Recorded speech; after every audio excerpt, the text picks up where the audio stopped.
어, 매주 우리 성가대 찬양 듣는 게 이제 단호심이 기대가 되고 기쁨이 되고 성가를 받으시기에 합당하신 우리 주님을 위해서 영광의 박수 올려드리겠습니다.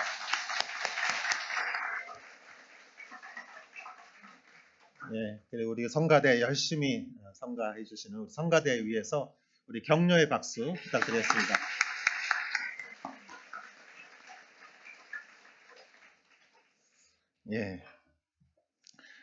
지난 월요일 날 오사카에서 진원지가 오사카였던 강진이 있었는데 여러분 가정은 평안하신지 모르겠습니다. 여러 가지 이렇게 물건이 떨어지거나 이런 피해가 있었던 것을 아는데 또 여러 군데에서 전화도 오고 연락도 왔지요. 여러분 또 교회와 저희 성도님들에게 다 연락을 이렇게 좀 돌렸습니다. 그래서 큰 피해가 없는 걸로 제가 알고 있지만 또 이 가운데에서 주님께서 지켜주신 거 감사드립니다. 아멘. 오늘 성경 말씀을 우리가 보면서 지난주를 한번 생각해 보면 스테반 기독교의 최초의 순교자 스테반에 대한 말씀을 우리가 나누었습니다. 예수님께서 십자가를 지시고 승천하신 이후에 성령이 임하셔서 그 제자들이 예수님이 하신 그 놀라운 일들을 그 복음을 전파하기 시작했을 때 교회가 탄생했습니다. 그 초대교회의 성도들은 정말 믿음으로 성령 충만하여 복음을 전파하기 시작했고 그 가운데에는 스테반이라는 집사님이 계셨죠. 그분은 지혜와 성령이 충만했고 어떤 연유로 인해서 유대인의 그 공회에 증언을 하게 되었죠.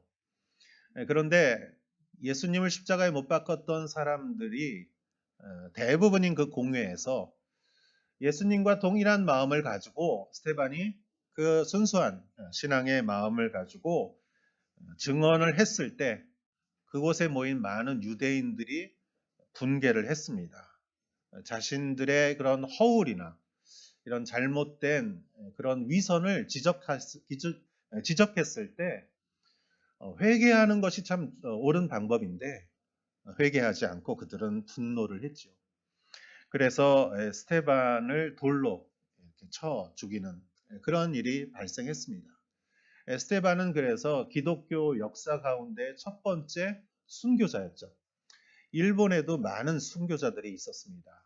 카톨릭이긴 하지만 한 20만 명, 30만 명 많은 순교자들이 나온 곳이 바로 이 일본 땅이기도 합니다. 스테반은 죽어가면서도 그는 하늘나라 하나님 우편에 예수께서 하나님 우편에 앉아 계신 것을 보았다라고 성경이 말하고 있습니다.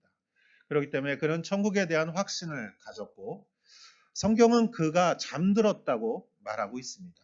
성경은 그가 다시 영원한 생명 가운데 부활할 것을 성경은 우리에게 알려주고 있죠. 성경은 또 스테반은 천사의 얼굴을 하고 있었다라고 말했습니다. 그 순교자는 결코 두려움 속에서 죽은 것이 아니라 믿음의 확신 가운데에서 그는 천사의 얼굴을 했으며 스테반은 마지막에 주여 이 죄를 저들에게 돌리지 마소서라고 자신을 박해하는 사람들을 용서하며 그 예수 그리스도와 같은 마음으로 하늘나라에 간 사람이었습니다. 그 장면에서 한 젊은이가 등장하는데 그의 이름은 사울이죠. 나중에 그는 바울이 됩니다. 그는 나중에 훌륭한 전도자가 되지만 처음에는 그는 예수 믿는 사람을 박해하는 박해자였습니다. 그 당시 그 사울이 했던 역할은 사람들의 겉옷을 이렇게 맡아주는 역할을 했어요. 그는 돌을 던질 수도 있었을 거예요. 그러나 여러분 돌을 던지기 위해서 사람들이 웃옷을 벗었을 때 그 웃옷은 그 당시에 굉장히 값비싼 것이었습니다. 거의 오늘날과 달라서 이 겉옷은 그 사람들에게 굉장히 중요한 것이었고 재산 1호나 2호 정도 됐을 거예요. 그래서 그 옷을 아무 데다 놓고 돌을 던졌다가 옷을 잊어버리면 그 사람들에게는 아주 낭패죠. 그래서 사울은 맘 놓고 던지십시오 라고 이런 마음으로 옷을 맡았어요. 아주 이 사람은 굉장히 머리가 비상한 사람이었습니다.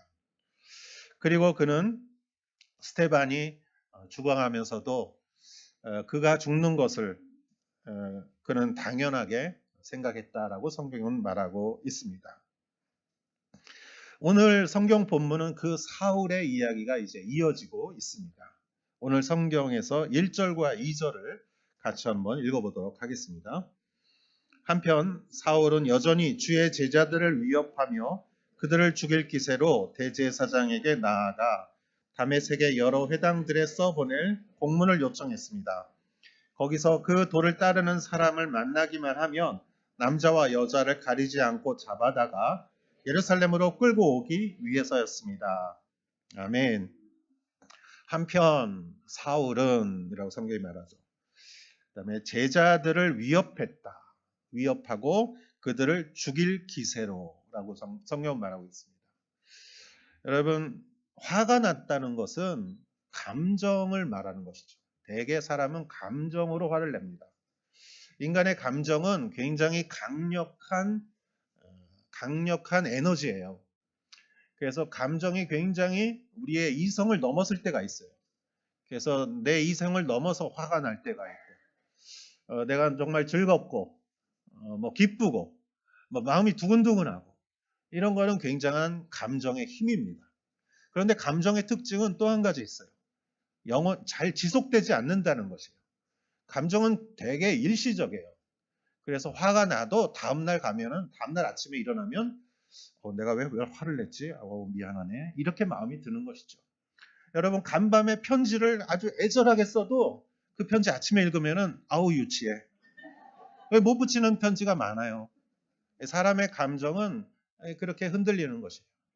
그런데 여러분, 오늘 성경에 보면은 여전히라는 말이 있어요. 사울은 여전히 그때 화를 냈는데 지금도 여러분, 감정을 이렇게 아주 높게 계속 갖고 있으면은 사람의 몸이 피곤하죠. 몸이 피곤해서 너무 흥분해 있거나 너무 두려워하거나 너무 슬퍼하거나 너무 화나 있는 상황이 계속되면은 우리 몸에 있는 모든 신경이나 이런 세포가 피곤을 느끼죠.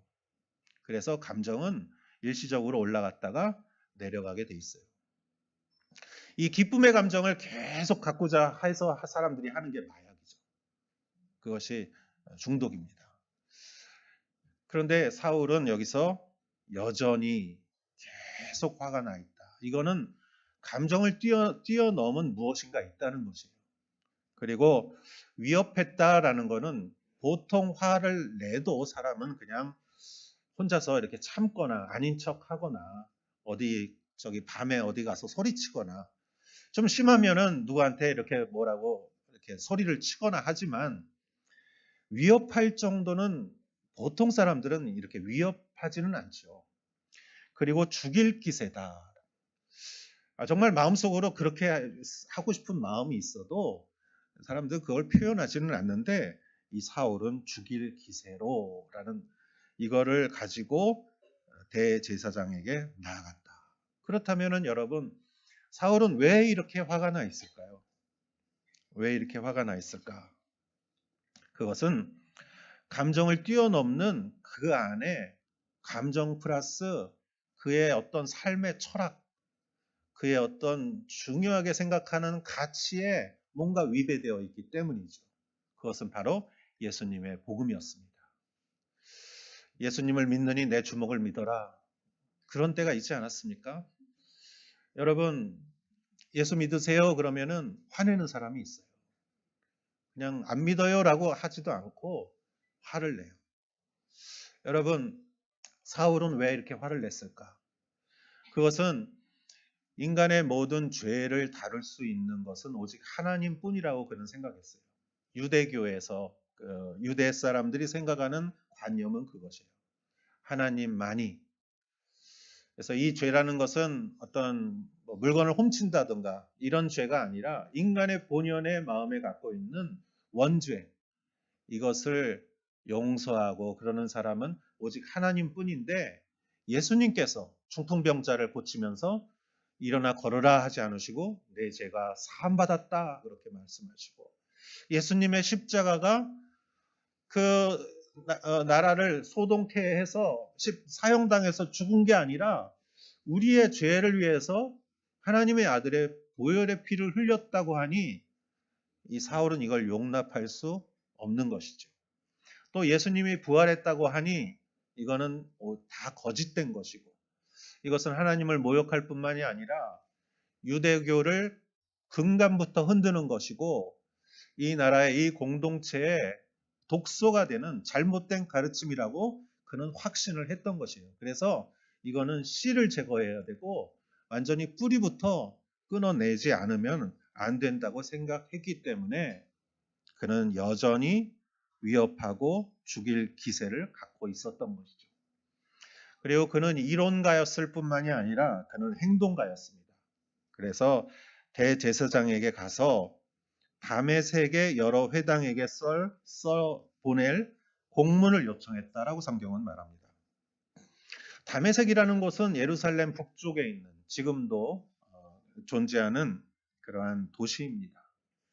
여러분 다메섹이라는 곳은 이렇게 오사카에서 보면은 아마 이 오사카, 우메다 같은 곳이에요. 교통의 요지예요. 그래서 사람들이 많이 이렇게 오가는 곳이고 많은 민족들이 있는 곳이고 복잡한 곳이고 그래서 이 사울의 스테반의 순교로 인하여 시작된 핍박에 많은 사람들이 다메섹에 도망갔다는 그런 정보를 얻었을 거예요. 그래서 그곳에 가서 그 사람들을 잡아오려고 했던 것이에요. 다메섹에도 유대인의 회당이 있었습니다. 유대 사람들의 공동체가 회당을 중심으로 모였기 때문에 그 회당에서 협조를 해줘야 돼요. 그런데 그 협조는 대제사장이 공문을 써주면은 협조를 받을 수가 있었죠. 그래서 공문을 받아서 다메섹의 회당에 가서 오늘 성경에 보면은 2절에 거기서 그 도를 따르는 사람을 만나기만 하면 남자와 여자를 가리지 않고 잡아다가 예루살렘으로 끌고 오기 위해서였습니다. 그래서 그 사람들을 잡아다가 예루살렘으로 데려오기만 하면 예루살렘은 유대인의 공동체였죠. 거기는 다메섹은 많은 이방 사람들도 있었어요. 그래서 예루살렘으로 일단 데려오면은 그들을 처분할 수가 있었던 것이죠. 이 일을 하기 위해서는 이 사울 혼자 할 수 있는 일은 아니었습니다. 그는 많은 사람들이 필요했고 인력이 필요했고 현지에서 또 협조해 줄 사람이 필요했을 것입니다. 사람은 대개 마음속으로 반대를 하지 이렇게까지 행동하는 사람은 많지 않을 거예요. 그러나 이 사울은 자신이 생각하는 그것을 실행에 옮기는 그러한 정열을 갖고 있는 사람이었습니다. 그런데 어떤 일이 일어났는지 3절에서 5절까지 말씀을 읽어보도록 하겠습니다. 사울이 길을 떠나 다메섹 가까이 도착했을 때 갑자기 하늘에서 빛이 비춰 그를 둘러쌌습니다. 사울이 땅에 쓰러졌습니다. 그때 그는 사울아 사울아 내가 왜 나를 핍박하느냐는 음성을 들었습니다. 사울이 주여 누구십니까? 라고 묻자 나는 내가 핍박하는 예수다. 아멘. 사울이 다메섹 가까이 도착했을 때 갑자기 하늘에서 빛이 비쳤다. 그 빛은 매우 강렬한 빛이었을 것입니다. 그래서 그는 서 있을 수가 없었습니다. 그는 땅에 쓰러졌습니다. 그런데 그 빛 가운데 음성이 들렸습니다. 사울아 사울아 내가 왜 나를 핍박하느냐. 그는 그 음성을 들었어요. 그때 그는 주여 누구십니까? 라고 물었습니다. 그러자 나는 내가 핍박하는 예수다 라는 대답이 돌아왔습니다. 훗날 바울은 이 사건에 대해서 이렇게 증거합니다. 이것에 대해서 갈라디아서 1장 16절에서 이렇게 말하고 있습니다. 같이 한번 보겠습니다. 하나님의 아들을 이방 사람들에게 전하게 하시려고 하나님의 아들을 내 안에 나타내 보이셨습니다. 아멘. 하나님의 아들 예수님을 내 안에 나타내 보이셨다. 하나님께서는 예수님의 부활하신 예수님의 모습을 이 사울이라는 사람에게 보여주셨다. 계시해 주셨다라는 것이에요. 그래서 그는 이 빛 가운데 음성 가운데 예수님을 만났어요. 그 순간에 이 사람의 안에 있는 큰 주제 두 개의 그 이슈가 충돌을 합니다. 첫 번째는 유대인으로서 그가 가지고 있었던 지금까지의 신념. 하나님은 유일하신 분이고 그분만이 죄를 다루실 수 있는데 예수라는 사람이 와서 하나님의 아들이라고 말하고 죄를 용서한다고 그 십자가를 말했고 그리고 부활했다고 말하는 그러한 본인과 그 제자들을 없애는 것이 내가 진정 하나님께 충성하는 길이라는 그 다메섹 도상까지 가던 그 바울 속에 있었던 그 신념과 그 다메섹 도상에서 그 예수라는 사람과 예수를 믿는 사람들을 핍박하기 위해서 가는데 지금 밝은 빛과 목소리 속에서 부드러운 목소리 속에서 자신에게 나타나신 분 이름이 예수라는 것이에요. 그러니까 이 너무나 다른 이 두 사실이 그 안에서 충돌을 했어요. 그건 너무나 놀란 거예요. 이 놀란 순간을 제가 어떻게 좀 생각을 하다 보니까 제가 전에도 한 번쯤 말씀드린 일이 있는데 아버지 학교에 참가하신 어떤 분이 간증을 제가 본 적이 있어요. 아버지 학교 저희 교회에서 9월 달에 합니다. 그런데 아버지 학교를 참가하신 어떤 분이 간증을 해주셨는데 참 은혜를 많이 받았어요. 근데 그분은 어렸을 때 아버지가 술만 드시고 오면은 집안을 때려 부셨대요. 그리고 가족들 때리고 물건을 집어 던지고 그래서 어렸을 때 얻어맞고 그러니까 아버지가 술 드시고 오는 날은 지옥이에요. 어렸을 때는 할 수 없이 얻어맞았지만 사춘기가 되고 몸이 크니까 이 아버지한테 이제 반항하고 대들고 그러면서 내가 절대 아버지 같은 사람이 되지 않겠다. 내가 저렇게 살지는 않겠다. 라고 결심하고 살았는데 본인이 정작 결혼하고 아이를 낳고 세상 속에서 스트레스 받고 살다 보니까 본인도 술을 마시게 되고 자기도 모르게 집안에서 이렇게 폭력을 쓰고 물건을 집어 던지고 그런 일을 하게 된 거예요. 근데 어느 날 그날도 동일하게 집에 들어와서 이 집안을 이렇게 난장판으로 만들고 물건을 집어 던지고 거울이 깨졌대요. 그런데 문득 이렇게 술에 취한 상태에서 깨진 거울을 이렇게 보니까 거기 아버지가 서 있더래요.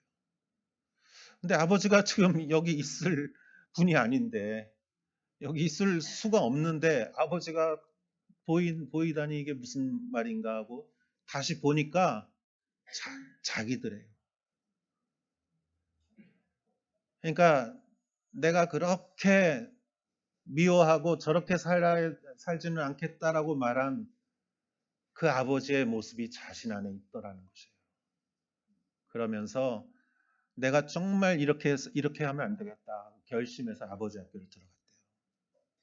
그래서 정말 육신의 아버지도 부족하지만 그러나 완전하신 하나님 아버지를 만나고 정말 변화된 그런 참 은혜로운 간증 이야기를 들은 적이 있습니다. 그런데 여러분 그 순간을 한번 여러분 감정이입을 해서 한번 생각해 보세요. 내가 절대 아버지처럼 되지 않겠다고 말했는데 자기가 아버지 같은 사람이 돼 있어요.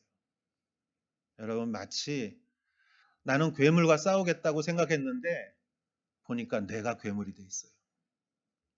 여러분 우리가 살면서 자신의 모습을 정말 이렇게 바라볼 때가 있지 않습니까? 저는 때로는 내가 피해자라고 생각했어요.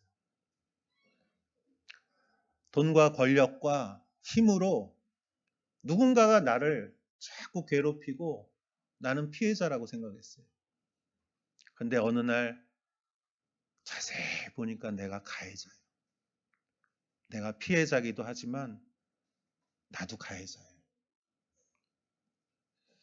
이런 순간을 여러 번 보지 못했습니까? 나는 이럴 때도 있어요. 나는 이 세상에 존재 안 해요. 그냥 나는 어디 투명 인간이에요. 나는 어디 안 보이는 데서 구석 속에서 어두운 데서 나는 세상을 다 봐요. 세상은 나를 못 보는데 나는 세상을 다 봐요. 그러면서 세상을 판단하고 사람을 판단하고 정죄하고 비판하는데 근데 어느 날 보니까 내가 무대 위에서 세상에 의해서 비판받고 있어요. 여러분, 사울의 입장은 바로 그러한 입장이었어요. 예수님을 만난 순간에 내가 저 사람들을 잡아야 되고 그것이 하나님에 대한 충성이라고 생각했는데 정작 그 선하신 예수님 입에서 나온 말은 핍박이에요.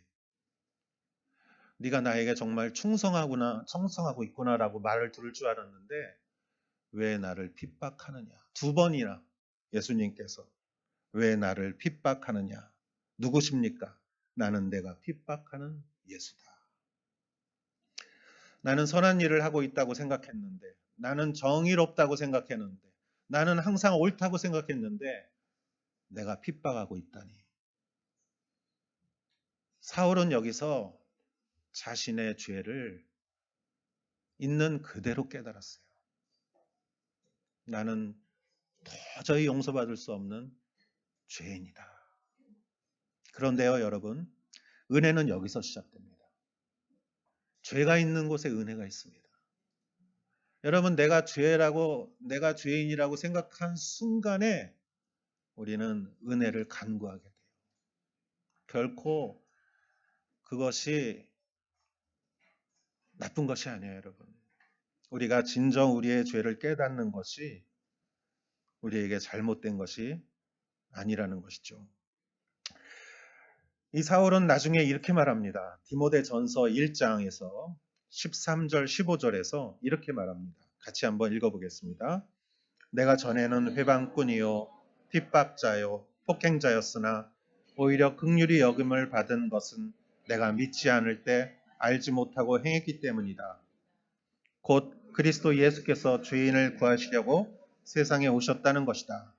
죄인 가운데 내가 가장 악한 사람이다. 이거를 저희 옛날 성경에서는 죄인 중에 내가 괴수다라고 했죠. 죄인 중에 내가 괴수다. 여러분, 이 예수님을 만난 이곳이 이 사울에 있어서 신앙의 원점이었어요. 사실 사울은 굉장히 훌륭한 사람이에요. 그는 가문도 좋고 그는 바리사인 중에 바리새인이고 그는 교육도 많이 받았고 그는 똑똑한 사람이었어요. 그리고 그는 이 나중에 성경의 거의 신약 성경 반 이상을 이 사람이 썼어요. 그리고 이 사람은 전 세계를 다니면서 교회를 세우고 복음을 전파하고 사도 바울처럼 열정적이고 이 능력 있는 이 제자는 예수님의 12제자보다 이 사울이 한 일이 더 많아요. 그런데도 그가 이 세상에서 숨을 거둘 때까지, 마지막까지 그는 정말 겸손한 사도로서 하나님의 길을 걸어갔던 그러한 그의 겸손과 그의 사역의 열매는 그가 이 원점을 갖고 있기 때문이에요. 내가 얼마나 죄인이었는지 그는 그 원점에 항상 머물렀고 그 원점으로 항상 돌아왔고 그 원점에서 항상 다시 시작했어요. 내가 조금만이라도 교만함이 내 고개를 들면 내가 조금이라도 나태함과 사람을 무시하는 마음이 들 때 이 바울은 이 예수님을 만난 이 시점을 항상 기억했을 거예요. 죄인 중에 내가 괴수였고, 내가 회방자였고, 내가 폭행자였고, 내가 핍박자였고, 나는 내가 잘하고 있다고 생각했는데 나는 하나님을 핍박하고 있었고, 나는 내가 다 피해자고 내가 다 상처받았다고 생각했는데 나는 내가 상처를 준 사람이었다. 하나님, 주님의 은혜 아니면 나 같은 죄인은 구원받을 수 없사오니 오직 주님의 은혜로만 나를 구원하여 주시옵소서. 천부여 의지 없어서 내가 손들고 옵니다. 주님 나를 구원해 주소서. 가난한 마음이요, 여러분, 은혜로 이어집니다. 우리가 조금만 교만하면 사람은 은혜를 잊어버리기 쉬워요. 그러나 나의 나된 것은 다 하나님의 은혜다라고 바울은 고백을 하지요. 이 바울을 하나님은 용서하시고 구원하셨을 뿐만 아니라 그리고 그를 앞으로도 귀하게 하나님의 일에 사용해 주십니다. 6절에서 9절까지 말씀 읽어보겠습니다. 지금 일어나 시내로 들어가거라. 내가 해야 할 일을 일러줄 사람이 있을 것이다 라고 대답했습니다. 사울과 함께 가던 사람들은 소리만 들리고 아무도 보이지 않아 아무 말도 못하고 멍하니 그곳에 서 있었습니다. 사울은 땅에서 일어나 눈을 떠보았으나 아무것도 볼 수 없었습니다. 그래서 그는 같이 가던 사람들의 손에 이끌려 다메섹으로 들어갔습니다. 사울은 3일 동안 앞을 보지도 못한 채 먹지도 마시지도 않았습니다. 아멘. 예수님은 사울에게 지금 일어나 시내로 들어가라. 다메섹으로 들어가라. 그렇죠? 다메섹으로. 내가 해야 할 일을 일러줄 사람이 있을 것이다. 그래서 요 다음에 아나니아라는 사람이 나와요. 그 다메섹에 직가라는 동네 아나니아라는 사람이 사울을 찾아오죠. 그래서 사울을 손을 얹고 그를 기도해 줄 때 그의 눈에서 비늘이 떨어졌다라고 했죠.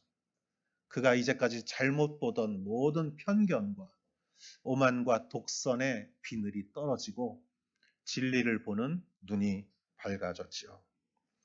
사울은 사실 3일 동안 뭘 보지도 먹지도 마시지도 못했습니다. 그러나 그가 새롭게 눈을 뜨기 시작했을 때 그는 이미 하나님의 제자가 되어 있었고 그는 온 생애를 통해서 복음을 전하고 성경을 편지를 쓰고 그리고 교회를 개척했습니다. 그는 그 모든 자신의 사역에 대해서 예수님을 만난 원점에서 그는 모든 것을 하나님의 은혜로 돌렸습니다. 고린도전서 15장 10절에서 이 사울은 나중에 바울이 되죠. 그는 이렇게 고백하고 있습니다. 한번 같이 읽어보겠습니다. 그러나 오늘날 내가 나 된 것은 하나님의 은혜로 된 것입니다. 내게 주신 그분의 은혜가 헛되지 않아 내가 어느 사도보다 더 많이 수고했습니다. 그러나 이것은 내가 한 것이 아니요 오직 나와 함께 하신 하나님의 은혜로 한 것입니다. 아멘. 우리 찬양 가운데도 있죠? 나의 나 된 것은 다 하나님 은혜라. 내가 나 된 것은 다 내가 노력하고 내가 이 주변에서 다 도와주고 이렇게 한 것도 있지만 그러나 사실은 내가 나 된 것은 내가 오늘날 여기 앉아 있는 것은 다 하나님의 은혜입니다. 이것이 바울의 신앙의 원점이었던 것이죠. 여러분, 건강한 사람에게 의사는 관심이 없습니다. 의사는 병자만 보면 견디질 못해요. 의사는 고쳐줘야 돼요. 예수님은 의로운 사람에게 관심이 없어요. 죄인들에게 관심이 있어요. 여러분, 예수님이 십자가에 달려 돌아가시고 예수님이 우리를 구원해 주신 은혜를 주신 이유가 우리가 노력해서가 아니에요. 우리가 죄인이기 때문이에요. 그리고 그렇기 때문에 예수님이 십자가에 돌아가시고 죄값을 대신 치러 주시고 죄가 많은 곳에 은혜가 많다는 말이 있듯이 우리는 죄인이기 때문에 주님 앞에 은혜로 구원을 받은 것이죠. 이것이 바로 사울의 원점이요. 예수님을 만난 원점이요. 우리들의 신앙의 원점이 되어야 할 줄 믿습니다. 아멘. 우리 같이 한번 기도하겠습니다.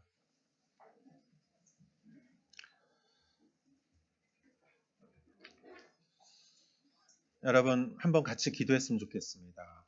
여러분 우리가 어떤 자학을 하는 것이 아니고 스스로 자신을 비판하는 것이 아니고요.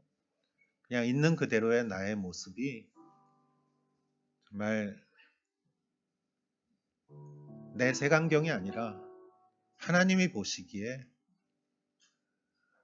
부족하고 연약하고 허물이 많다는 것을 우리가 인정할 때 우리는 겸손해지고 그리스도의 은혜를 간구할 수 있는 것이죠. 그렇습니다. 나를 중심으로 생각하면 남의 허물은 잘 보이는데 나의 허물은 잘 보이지 않습니다. 그런데 어느 날 예수님을 만나니 내가 왜 나를 핍박하느냐? 이 말을 들었을 때 진정한 나의 모습이 보였습니다. 하나님 어찌해야 합니까? 나를 구원해 주시옵소서. 이 바울의 가난한 심령이 그를 새롭게 변화시켰습니다. 하나님 우리도 주님 앞에서 우리의 이 연약한 우리의 실존을 바라보며 하나님 앞에 은혜를 간구할 때 주님은 절대 외면하지 않으시며 내 안에 찾아오시어 나를 은혜로 사랑으로 감싸주실 줄 믿습니다. 우리 같이 한번 이러한 마음으로 기도하겠습니다. 하나님 아버지, 우리 안에 있는 어두운 영과 죄악된 마음과 연약한 마음, 아버지 하나님 잘못된 생각과 내 중심적이고 아버지 하나님 나의 독성과 나의 고집과 아집과 내 상처, 아버지 하나님 나를 의롭게 치장하는 모든 것들이 결국은 모든 치장이었지 나는 결코 하나님 앞에서 의롭지는 않습니다. 부족하고 연약하고 허물이 많은 나 자신을 인정하고 하나님 아버지 나에게 은혜를 베풀어 주시고 나를 도와주시고 나를 아버지 하나님이 당신의 은혜의 손으로 나를 붙잡아 주시옵소서. 그렇지 않으면 우리는 일어설 수 없습니다. 우리는 살아갈 수 없습니다. 우리는 날아갈 수 없습니다. 우리는 아버지 하나님 소망을 가질 수가 없습니다. 하나님 아버지 우리 안에 새로운 은혜를 허락하여 주시옵소서. 할렐루야. 하나님 아버지 깨어진 내 마음과 굳어진 내 마음과 삐뚤어지고 왜곡된 내 마음이 나 나름대로의 정당함을 갖고 남을 판단하지만 그러나 하나님 나 역시 연약한 한 인간일 뿐입니다. 주여 나를 일으켜 세우시고 나를 걷게 하시고 나를 날게 하시고 나에게 소망을 주시는 유일하신 분은 예수 그리스도시오니 나를 긍휼히 여기시고 내 안에 들어오시어 아버지 하나님 나와 동행하여 주시옵소서. 그러기 위하여 우리가 겸손히 아버지 하나님 당신이 두드리는 마음의 문을 열고 예수 그리스도를 영접할 때 주님께서 나에게 주님의 그 음성과 사랑을 들려주실 줄 믿습니다.